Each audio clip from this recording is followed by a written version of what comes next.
Assalamualaikum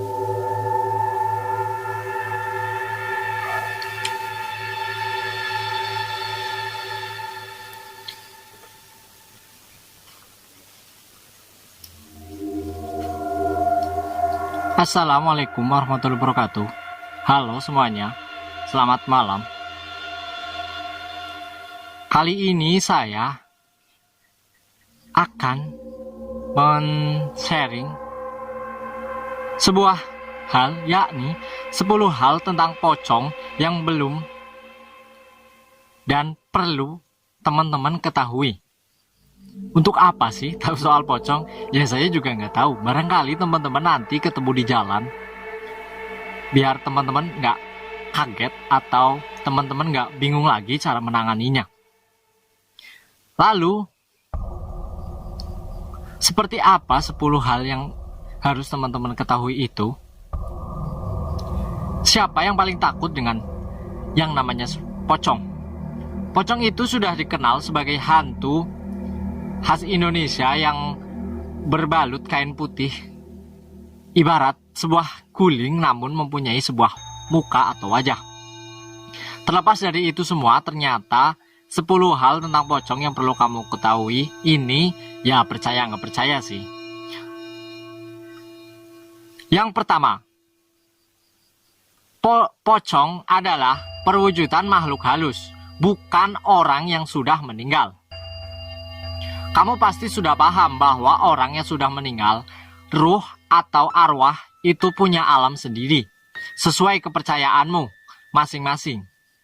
Nah, pocong itu sudah tentu bukan mereka yang sudah meninggal, terlepas dari rumor karena lupa melepas ikatannya, lalu pocong tersebut menjadi hantu gentayangan, pocong gentayangan, dan meneror semua warga dan meminta untuk dibukakan ikatannya. Namun semua itu sebenarnya hanya mitos atau rumor-rumor yang beredar di masyarakat. Pocong itu merupakan sebuah perwujudan makhluk halus, jin, atau apapun istilah yang berbadan seperti itu. Jadi kalau ketemu, jangan menuduh, ih ini mayatnya si ini, kasihan dia, kasihan si dia.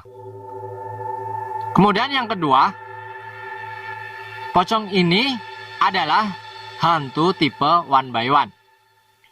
Pocong lebih suka menampakkan diri. Jadi sukanya pocong itu menampakkan diri kepada seseorang yang segelintir orang saja. Jadi seseorang, perorangan, bukan segerombol orang. Jadi kalau kamu sedang sendiri, kamu perlu tengok kanan kiri, barangkali pocong itu sudah datang menghampiri kamu. Dan jika kamu mencari bantuan kepada seseorang atau sekelompok orang, maka dia akan ngacir jika kamu menemukan banyak orang gitu loh. Jadi yang perlu kamu pelajari dari pocong ini, yakni sifatnya yang ini play fair, one by one. Jadi nggak main keroyokan gitu loh. Kemudian yang ketiga, baunya busuk dan suka meniupmu dari belakang. Kadang meludah juga. Mungkin ada yang mempercayai bahwa suatu tempat makanan atau tempat wisata, makanan aja deh, rame, selalu rame pengunjung datang.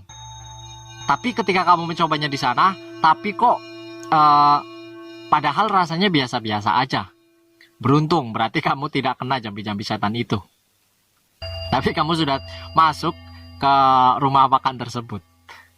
Ya, sama aja dong.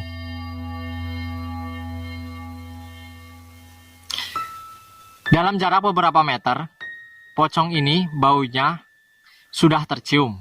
Baunya cenderung seperti minyak-minyak tertentu, tapi begitu dekat. Beuh, kayak bau bangke. Kalau kamu gak menyadari tanda itu, ia suka meniupmu dari belakang juga. Dengan nafas yang gak berbeda jauh sama kamu, seperti waktu bangun pagi. Ya, seperti itu. Kemudian yang keempat, suka di tempat-tempat bekas kejadian naas. Entah itu bekas kejadian pembunuhan, bunuh diri, atau kecelakaan. Pocong hobi hangout sana sini. Kecuali kalau kamu memang mau nongkrong asik bareng dia. Buat apa sih kamu juga nongkrong ke tempat seperti itu?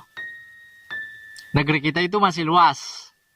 Ya mungkin ada pencintanya ya. Kemudian yang kelima, sering menjadi sosok penjaga tempat atau penglaris usaha. Ya ini hampir sama seperti yang ada di warung makan tersebut, tapi kali ini lebih menjadi sosok penjaga biasanya di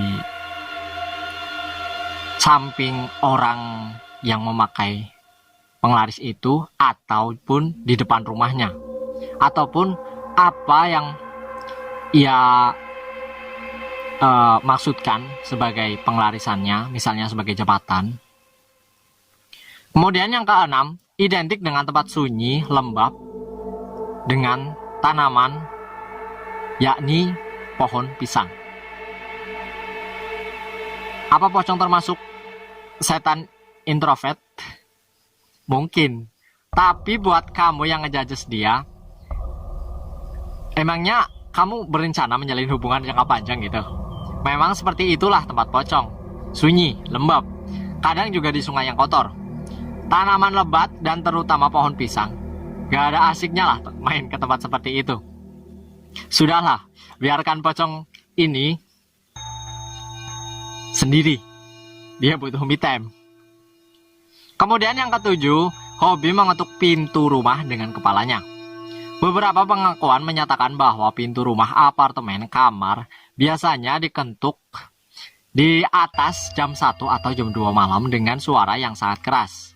Ya, saking kerasnya suara dengan tipe berdebam-debam, bek, bek, bek. Bukan diketuk, kayaknya bukan dilakukan pakai tangan.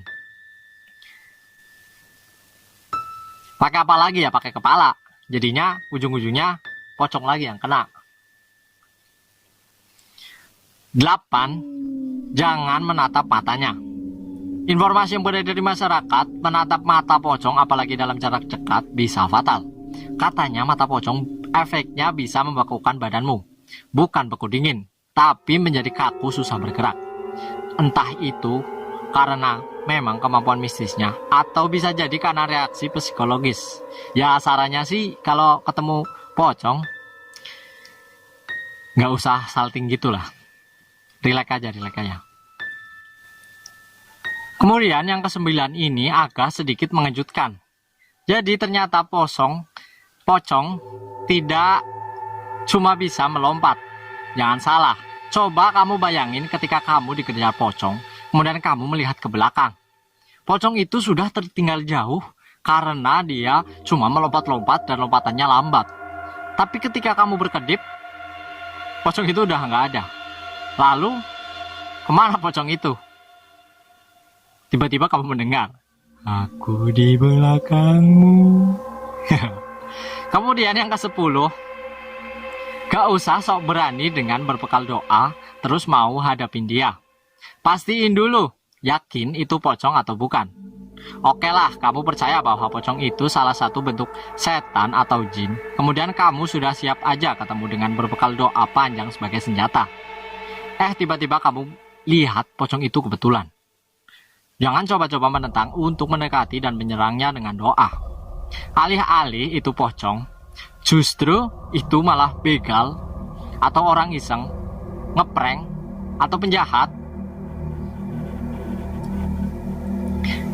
yang mau berniat jahat kepadamu. Gimana? Kamu mau apa?